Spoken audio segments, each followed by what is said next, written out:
Наиболее интересные факты о создании коми-автономии и как в 20-х годах прошлого столетия боролись с опасными заболеваниями, почему на наших ярмарках иногда вместо денег использовали пушнину.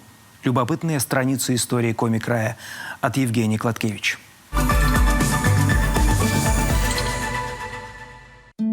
Ровно 100 лет назад лидеры страны подписывают декрет об образовании автономной области Коми. И ключевую роль в том играет Дмитрий Батиев. Молодой и амбициозный, он доказывает, со столь необычной культурой, языком и огромными природными богатствами Коми должна стать независимой. На полную мощность внутри уже отдельной единицы развиваются сельское хозяйство, охота, рыболовство, промышленность. Усиливается роль внешней торговли.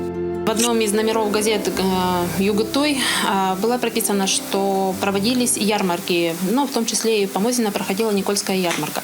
Традиционно для этого времени проведение этих ярмарок, где могли люди на пушнину, добытую пушнину, там, белки горностая заменить продуктами для своих нужд. И ярмарки проходили большие, широкие, там было много представлено товаров. С образованием автономии публикаций в коми-газетах того времени становится больше. Жизнь, что говорится, кипела. Усиленная работа начинается и в области медицины.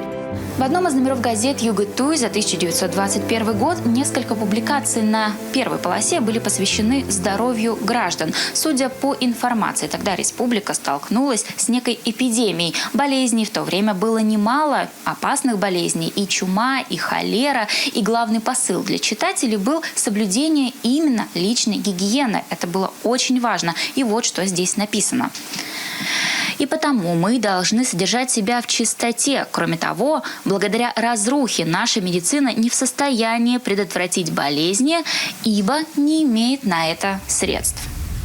Эпидемиологическая обстановка осложняется отсутствием лаборатории. Лишь в 2024 году при областной больнице открывается небольшая бактериологическая станция. За первые 9 месяцев она произвела 728 исследований. На базе лаборатории создаются также и бригады по борьбе с инфекционными и даже социальными болезнями. Революционным комитетом издается обязательное постановление о мерах с распространением эпидемических заболеваний. Главный посыл – соблюдение гигиены, охраны и очистки водных источников. За нарушение предписания – серьезные штрафы.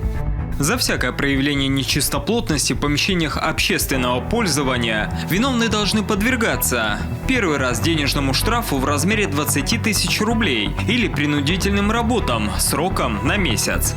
Еще один, на этот раз промышленный прорыв в эпоху коми-автономии – появление крупнейшего по тем временам лесопильного завода. В 2022 году в паре километров от Усть-Сысольска происходит выгрузка лесопильного оборудования из Архангельска. Из-за сложностей с финансированием возведение предприятия длится несколько лет. 8 августа 2026 года завод выпускает свою первую продукцию. Спустя время производство выводят на экспорт.